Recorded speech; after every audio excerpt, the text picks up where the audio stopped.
kulaalka aniga waxaa iga keenay heesta laygu soo caayay kulaalka maxaa kaa keenay what is going on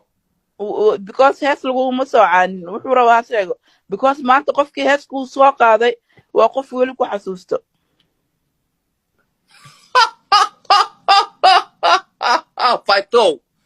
fayto tema laf baan ku jirta adiga dhinacaas baa dabada ula jirtaa waan ku ogahay aniga faytole dhinacaas baa dabada ugu jirtaa waan ku ogahay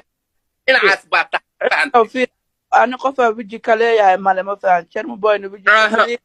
daahir cali sowna wiji kamali because ani labadaas qofba waxba igama haleenin dhexdiina ma geli kar ma fahanti because ininka iscaaya waxaa rabtiin isdhaa waan goosanahay tikidka waan goosanahay gaya waan u socdaa tikidkeeda wuu goosan yahay ma fahamta atoobiya baan ka tegayaa gayaba